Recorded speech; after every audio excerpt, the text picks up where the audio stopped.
Just like that, the music stops. And People you're left with show these up. beautiful faces. I know that music is amazing. Don't you love how that, like, just the top of the bottle is just like dun, dun, Looks dun, like your dun, orange crush is waiting to dun, be drank dun, right dun, there. dun, dun, dun, dun, dun, dun, dun, dun, dun, dun, dun, dun, dun. Da-da-da-da-da. It's like a shark fin. Well, welcome everybody to another Doctales with Cocktails. So glad you guys could join us on this fine Wednesday evening on Monday for the replay. If you're listening to this The last day of May. my month. Yes. I'm so verklempt and sad. Isn't that the words? Anyway, I got peanuts stuck in my gums. You shouldn't be watching baseball before we start. Watching baseball, eating peanuts, and doing a little pre-gaming. All right, what are we visiting this week, Tim, on our Doctales with Cocktails? Well, episode? we have two new segments that we've never done before. One is called the medical history. The other is we're going to do a little book club segment, which I've wanted to do for a long time because, strangely, we you like books? Yeah, we read a lot of books. At least I read a lot of books. I can tell by the empty shelves. May just listens to them because it's easier. Her finger doesn't get tired if she doesn't have to read. Save it to whack you on the head with. Yeah. Oh dear, you're so mean. Okay, you're starting off. You threw the first. You threw the first punch. I will get you back, and you know it. No, I know, because every time you get me back, it's about 50 billion times worse than anything I ever did. And I am going to be sharing a little fun since we're always traveling. And what I like to pack, Tim would just basically take his flip-flops, all his camera equipment, and his I don't know, peanuts. I'm kidding, and books, and that would be it. And he always says I pack too much, but I'm just gonna share with you some of the things I pack in my suitcase that I take as a doc along with me just in case. You know, prepared enough. It was weird when I went to North Carolina. I had a carry-on bag and a little tiny carry-on backpack, and I put a dry suit, a wetsuit top, and all my stuff for 2 weeks in that. And there was still too much stuff. Because you hung around with a bunch of guys and just wore board shorts that got wet and dry. A t-shirt, I saw it and I was aghast because it was kind of, I don't know. Dirty looking. It still seemed like way too much stuff, but I wore virtually all of it. Yeah, we could do laundry. Being able to do laundry on vacation is massive. Yeah, that's huge. If you can do. Yeah. And I took way too much stuff, and I could do laundry, and I had to. I'm ashamed to even say it on here. Buy another suitcase to bring back all the gifts, all the things. So if you haven't got your gift yet, you better check in with me because it's probably waiting here for you at my house, or I'm going to eat it pretty soon. Correct. I did make it through the coffee chocolate covered macadamia nuts were amazing. Yeah, and there's more, and I think I might into the second bag soon. The tuna jerky. The problem with the tuna jerky I found is that it tastes like tuna. Oh, well, there's other flavors. You haven't tasted them yet. So it's still made of tuna, which is fine in sashimi. I like raw tuna. Everything else, not so much. Well, I didn't think it was that bad. Okay, so you loved it, which is fine. Speaking of, tuna and all those things, if you're on vacation and you get the wrong kind of tuna, and it upsets your stomach. What are you going to do, Tim? I'm going to take antibiotics. You're going to take nothing because all you packed was a wetsuit, a dry suit, and a couple of board shorts. So you're going to, and about 50 cans of Zyn. Since you didn't bring extra laundry soap or board shorts, since they're soiled now, you won't be able to stop your diarrhea problem. I have visual aids, but if you're listening to the podcast, aids. So I always bring. Are those like marital aids? Oh, stop it. So I'm curious for our listeners to chime in and pipe up and share with us any secrets that they bring. Okay, so I do pack all my personal medications on my carry-on bag, which all of you should do. Correct. I'm not going to go through passports, ID, all that kind of stuff. If you don't know that you need appropriate ID to travel, you don't travel. This is just extra things. I looked it up on the CDC, what they recommend for travel. And oh my gosh, I just started laughing. I think it's international travel where you have access to nothing and you're in a third world jungle location. And then they're suggesting a thermometer and gloves and rehydration salts and all that stuff. No, I'm thinking if you have access to a Walgreens, CVS, or pharmacy near you, but in an emergency situation, you just want to have it on hand until you can get there. So I like a little travel packet. Here's a little, here we go, small one. And you can just bring the basics, like a few strips of this Imodium, the 3 little tablets in there. Imodium? No shit. Anti-diarrhea. Funny. And yes. I also do bring, sometimes I'll have a couple of Pepto-Bismol, this cute little thing of Tums, because somehow you always need some Tums. And then I actually usually have 1 or 2 antihistamines or in a tiny little container along with me. And I always have my hydrocortisone tiny little cream because bug bites, itchy skin, rash can pop up. Man, that's annoying when that happens. So I always have that. And you can use it for so many things. A little bit under the eyes, gets rid of those bags. Did you know that? Don't use preparation. Apparently, I don't use that. I don't do that. And then I do have a little bit of like a little alcohol swab, the portable ones, a couple of Band-Aids, a couple of butterfly strips. Because, you know, when you get those blisters, girls, from walking in those shoes, or you get a little cut, it's nice to have it right away. I always have tweezers, always. Not just because I need to pluck those unwanted hairs, but because get a sliver, any little funky thing, it works really well. And portable tiny scissors. Obviously, in a carry-on, they're going to confiscate your scissors. They're going to confiscate this cute and handy little. Yeah, that needs to go into a check bag. Pocket knife. But it makes sense, right? It makes sense that those, like the little tiny scissors are going to take down an aircraft when you can buy a gigantic bottle of liquor or wine and carry it onto the plane. Essentially, they're equipping you with a club. That's fine. But those toenail clippers, you are going to destroy a flight attendant with those. Yep. Yeah, that makes a tremendous amount of sense. And I do have an empty syringe. There's a bunch of reasons. There's some medicine that I used before that I needed this for, but not everybody's going to have one of these, but you can use the syringe to irrigate things if you get foreign bodies in places. And also the needle comes off, so you can use it also as a tool to take out slivers, etc. So that's very handy. A little packet of antibiotic ointment, Polysporin, one of those. You don't need to take massive amounts, and it all packs up very nicely. And the last thing I have, which is the entire container here, advertising this company that we really like called Cabinet Health. It is my melatonin. So you travel, time change, different place, it's noisy. I love to take my melatonin and take it when I'm traveling. I also do wear earplugs, but that's not for everybody. And I did not mention, but I consider this part of my regular like medications. Taking some anti-inflammatory if you can take it, or Tylenol. Always carry that with you. You can get them in cute little containers, so never be without something in case you get an owie and need a little bit of pain medication. So that was quick and easy. Well, if you have the needle, you can just go to the inner city and buy the pain medication.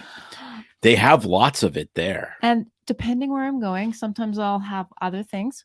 I always like with the sunscreen, etc. But those are just kind of basics that I keep in my travel section, and it's always ready to go.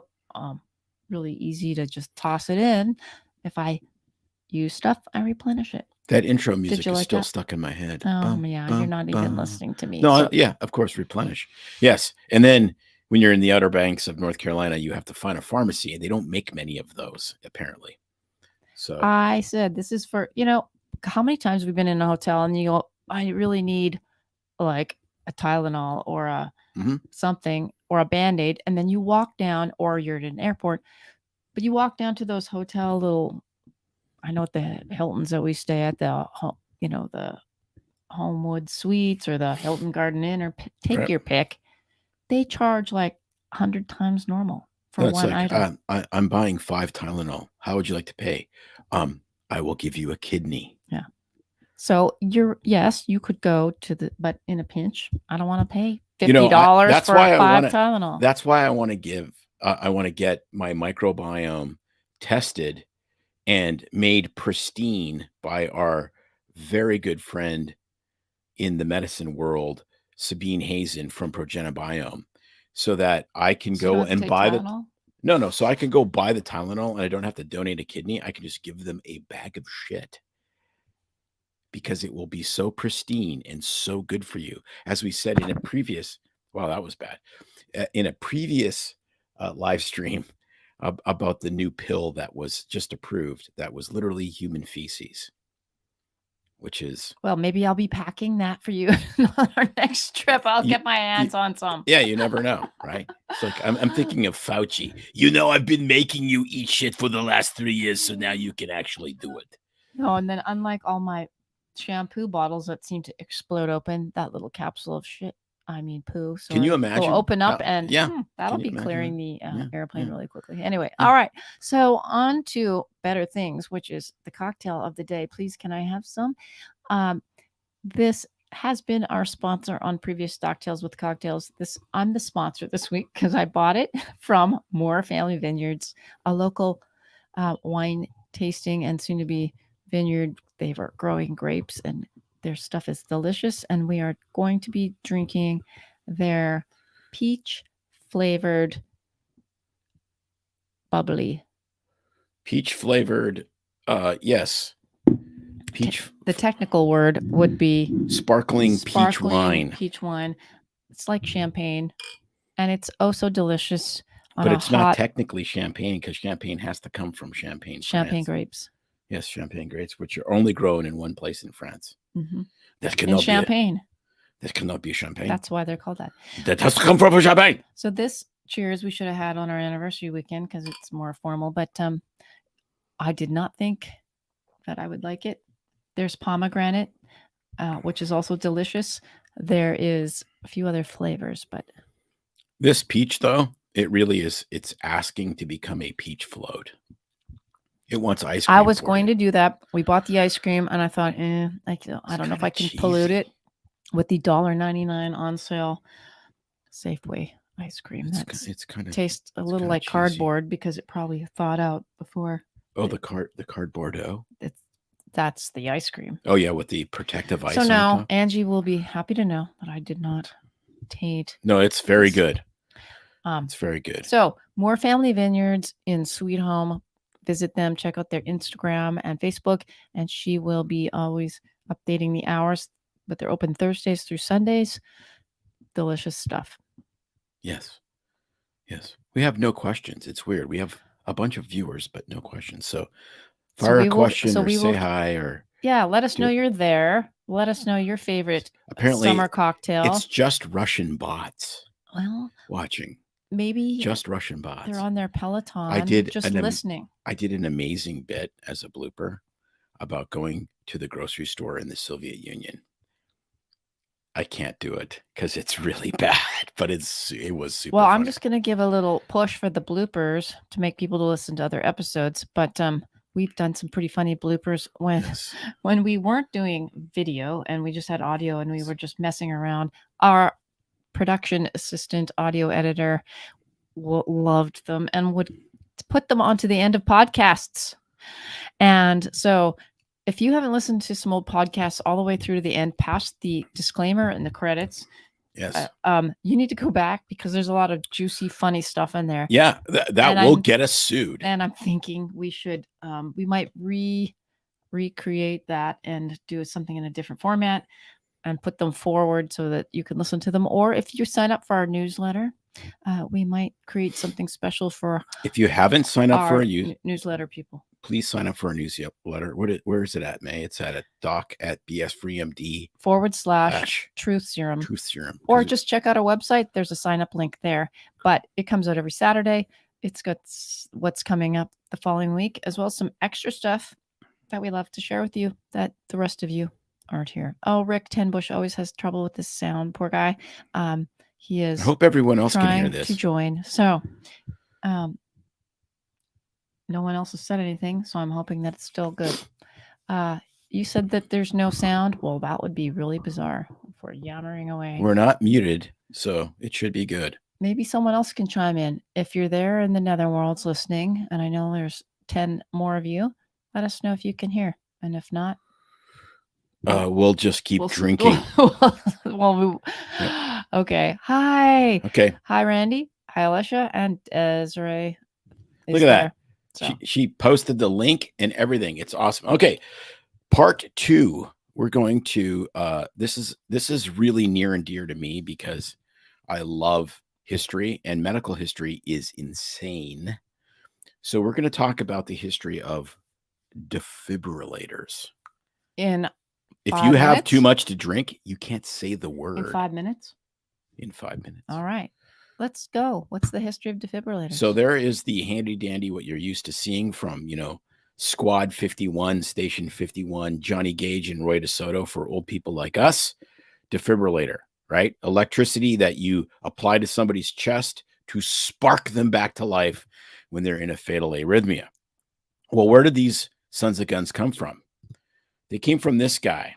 This guy's name is Claude Beck. Mm-hmm. And I'm trying to get there we go. So Claude Beck is a very famous American surgeon. And he practiced in Cleveland. And he was experimenting with various defibrillators. Like there was some guy in Sweden that kind of started this. He was shocking dogs and bringing them back to life. I can't imagine you would.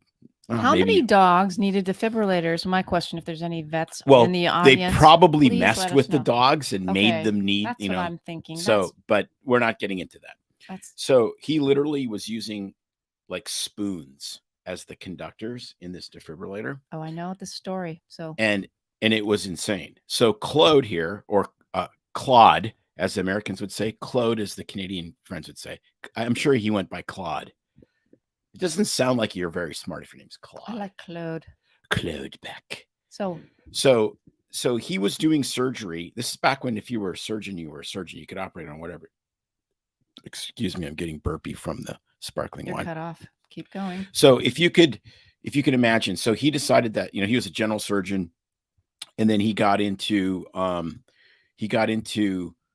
cardiovascular surgery, and he was doing a procedure on a kid that was 14 years old that had a congenital heart anomaly, and he was, rerouting vessels or doing whatever it was. And this is way before the bypass machine. So this is beating heart surgery. So they're doing surgery on this kid, and they're just about done. And it's like, this is perfect. 14-year-old kid. Now, by the way, this is 1947. So the kid's heart stops, and Claude reopens the chest and reaches in and starts doing internal cardiac massage, like literally doing this, okay, for 45 minutes. Damn. While he tells one of the assistants, go across the street to my lab and get the machine that's in the basement. I'm going to try to spark this kid's heart back to life. So 45 minutes of direct cardiac massage. And they bring in the machine. That's a good demonstration for people that really can't see what he was doing. He was using his hands, just making a squeezing motion. They bring in the machine, which looked like that was the actual machine he used. It's a wooden box with a dial and kind of these spoon-like deals on the end. So he hits this kid and nothing happens. He sparks him a second time and he comes back to life. They finish the surgery and he has a complete recovery and has a normal lifespan.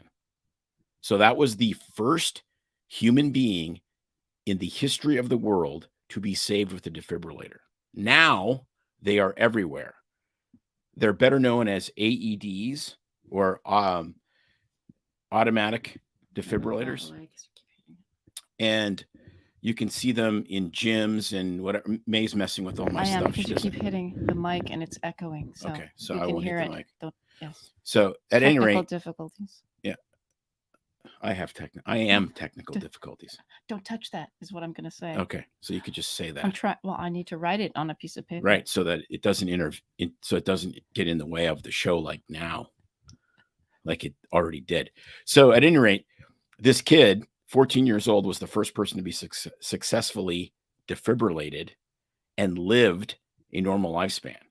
So now, fast forward to where we are now, and where still with that box, we're fast forward to where we are now with that. No. Now, where is the safest place in the United States? The Smithsonian. That's to where it have.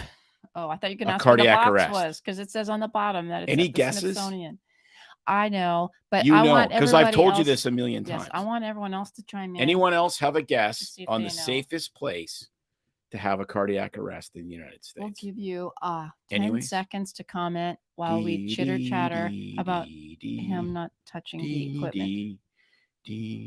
So it's somewhere on the West Coast.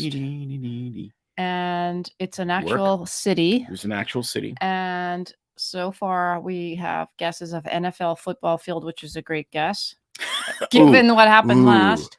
Too soon, a little while ago. Too and soon. Work, that's another good guess, but it's an actual city on the West Coast for a specific reason where lots of people like to gather. So there would be lots of defibrillators. And the answer is Viva Las Vegas. Las Vegas, or Viva Las Defibrillator. So why is Vegas the safest place to have a cardiac arrest? Oh, I think I just said it. There's a lot of people. There's a lot of AEDs. And there's a lot of trained people. Yes. So there's tons of AEDs in casinos. There's a million reasons to have a cardiac arrest in a casino. You're stressed. You're drinking like a fish. You're mad smoking, you didn't win. You're pissed off because this multi-billion-dollar corporation just took a bunch of your money, kind of like Big Pharma, but different. And then you have a cardiac arrest. Well, all of these pit bosses and workers are all trained in CPR, and they have immediate access to an AED. And they bring you back to life because they want you to spend more money. Yes. Oh, yeah. I think we do have a 15-second or 20-second delay because Debbie answered Children's Hospital Seattle, which is the West Coast. It's a city. That would be a very good guess, but that would be a lot of Seattle, actually, AEDs. Which is interesting because when you get into the world of EMS, in other words, emergency medical services, the place that pioneered that is Seattle. Seattle basically wrote all the protocols for basic life saving, for advanced cardiac life support, for what happens in ambulances. All of that came out of Seattle. I think she made an educated. It's a very educated guess. Yes, and because that's true. Like Seattle is absolutely the epicenter for how we resuscitate people, especially in the field, which is amazing. Now, not so much because they have to just drive around the homeless camps. So, make sure you have plenty of Narcan. That was quite the sting there. Yeah, it was kind of a sting. It's official. The United States isn't bankrupt. Yeah, very good. That's Randy's. Right, because we just keep borrowing money. Because the cure for bankruptcy clearly is just more debt. Well, Vegas isn't bankrupt because we put all look at the place. So there's your all your money going to buying more defibrillators too, not just bright lights and casinos and waterfalls. This makes me very burpy. Apparently. So do you need me to do the talking for you? Sorry, excuse me. That was I think rude. you need to take some Tums or some Gas X, which I should have packed for you. Should have packed. So we're going to move on to book club. Book club. So yeah, we've been doing some really fun reading on different medical topics, but not even non-medical type stuff. And we thought it would be fun because we're always going on about the books we read, and the fun stuff is to actually show and share what we've been reading and maybe compile a list at some point when we get organized on a blog post or a Facebook page about some books we recommend and what we've been reading. And Tim's turn is this week.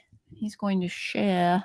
So, it's like story time at school. It's like, I want. Did you write your book report for us, Tim? I want to get the romper room mirror so I can I see Sally and Billy. If you do that, I'll say you're cut off. Okay. Yeah. All right. So this book actually, and I think May can attest to this, changed my life. And that is not exaggerating. It's been how many months since you read it? Not very long. 2 months. Yeah, but already I notice a change, and he's a much calmer, happier, docile Tim. And guess what? It's not about like meditating. It's not about mushrooms. It's something else. I'm not saying you couldn't add mushrooms to it. I'm not. Yes. The book is Unoffendable. Written by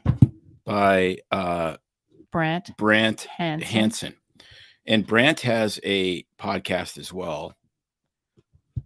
And the book is amazing. So warning, it's a Christian book. Well, not like books are Christian, but I mean the philosophy in it is Christian. Warning, you should say, I'd like to preempt this by saying it is Christian based. So Right. So you understand kind of where he's coming from. But it's fascinating because the whole premise of the book is, if you look at the Bible, which is sort of a Christian thing to do, the only entity in the universe that has a right to righteous anger is God. We as humans do not have a right to righteous or otherwise anger. And that kind of blew my mind. Because hey, I'm filled with righteous anger. And basically what he says is, there is an infinite number of things every single day that you can be righteously angry about, because they are truly egregious, wrong, unrighteous, horrible things. But do you want to live in anger, or do you want to live in peace? And so how are you living? I'm living in less anger. And I think you can attest that that's the case, because we need to test this by traveling on the freeway a little bit more often. Correct. Yes. That would be the test. That would be the litmus test. That was a good test. But, I'm trying to think of what else, but go ahead, honey. No, but what's fascinating is he talks about how people will say, well, if I'm not angry, I won't get anything done. I won't be motivated to fight injustice. He says this? Yeah, he says that. And then interesting. And then we have another colleague friend that also ascribes, or what's the technical word? I mean, says that as well, that if without anger motivating me and lighting a fire under, how do you repair injustices? Well, but he says this. What does he say? He says, if you've done something wrong, like speeding, which is clearly against the law, do you want to be dealing with the cop that's motivated by anger, or the cop that's motivated by doing his job properly and channeling and not giving way to his anger and just dealing with you in a way that's professional? And the answer is obvious, because you don't really want to be pulled over by pissed off cop guy. And he said, no, you actually get more done if you're not consumed by anger when you're trying to fight injustice. You fight injustice much more efficiently if you're not giving in to anger. And it brings us back to last Thursday's podcast with Doc Pete Chambers, where he talks about what the highest calling of a warrior is not anger, is not justice, is not ferocity, it's love. Because what motivates a real warrior is fighting for the person on their left and their right, and fighting for what they left so that they can go back home, they can preserve what they left and go back to it. And that really moved me. The highest calling of a warrior is love, not not justice, not vengeance, not anything else. And I think in this day and age where everything we see on social media and the news and our Facebook feed and Instagram is a manipulation to make you pissed off so that you'll keep clicking. It's just a manipulation. And honestly, the more unoffendable I become, it's like a superpower. It is like an amazing superpower where you can fly like Superman above all of the manipulative horseshit that's out there. Well, I'm glad I'm really glad you read this. Maybe I need to read it too. But I guarantee you she needs to read it. Makes you very... Because I'm very offendable. So now he's just... offensive. I'm very offensive. Intense. It's not funny anymore. So serious, and it's taking a new turn. No, but I think that's... And no, I'm still funny. I'm just not pissed off funny. I'm just funny. There you go. Okay. I like it. I'm going to keep you in check. But yes, definitely changed his attitude, which is awesome. So go grab yourself a copy of that book. Maybe we can get the author on our show. Queen D. She's still there. Brant Hansen. Yeah, amazing guy. There's a thought.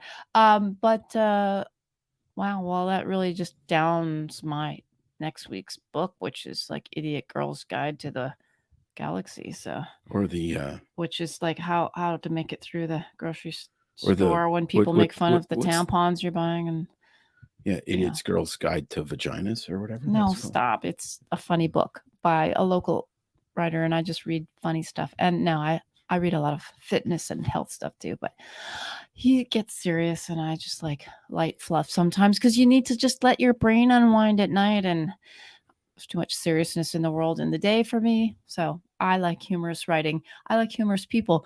I like humorous people because I have one right here beside me, my husband, Tim. So, hey, thanks, Desiree. If you will reach out, that'd be great.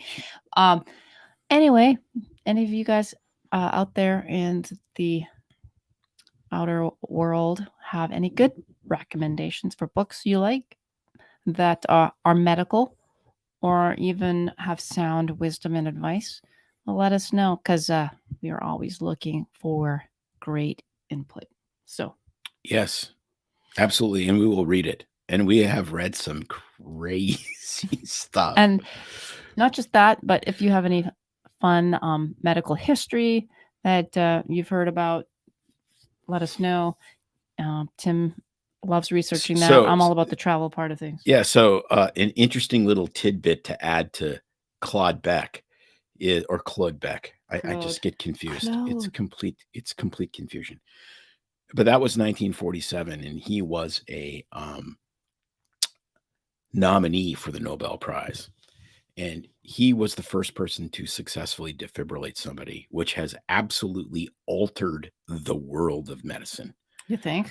Mm-hmm. But the guy that won in 1948 was the guy that invented lobotomies. Interesting. Whoopsie, Nobel Prize. Well, that would be kind of a fun interview to do with Peter Breggin about that, because we've had him on our show, and he is one of the kings of psychiatry. And if you scroll way back and Google Peter Breggin, we did 2 episodes with him, and he was key in getting that to stop the end of the lobotomies. And that'd be interesting. Someone, Randy is asking, are there any books about antiphospholipids or a book about polycythemia? So my first response is yes, there would be a lot of books about polycythemia, although those would be medical textbooks. So I'm not quite sure what you're asking. A book about phospholipid syndrome, that I don't know. I just like saying polycythemia rubra vera. Although I'm thinking most of what you'd want to learn about polycythemia, you could look up on the as our kid said, how did you go to medical school without the internet? There's pretty good if you look up a reputable medical Yeah, the problem site, but it is depends what that you're looking for, I guess. If you want to just know the pathophysiology of polycythemia and phospholipids, or I guess depends what you're looking for. the problem is a information-wise. lot of this So stuff. that I don't know off the top of my head. It's so niched it down. Yeah. But a lot of these diseases now, like if you notice, like the rarer and rarer they are, it's almost like the more captured they are by pharma. So you put in whatever the thing, and the first 20 hits on Google are all pharma companies that have some super rare, medication that's a gazillion dollars. No, I was thinking for books. Sorry. Yeah. I was thinking not to Google like about the condition as much as books. Amazon sometimes, but I don't know. It depends what you're looking for. If you're looking for, yeah, well, but even how you search on Google is really critical. So if you want actual medical journals, you have to search it as medical literature, and then it will generally go to only. You have to be signed up for some of those sites to actually access. Correct, but it'll actually go to journal articles, and not just to the wild west that is the interwebs. Mm-hmm. So that's a little tip. Yes, one of the best not search engines, but things we like to use as physicians, it's called Up to Date. It has excellent information resources with links to all the articles. The caveat is it's expensive.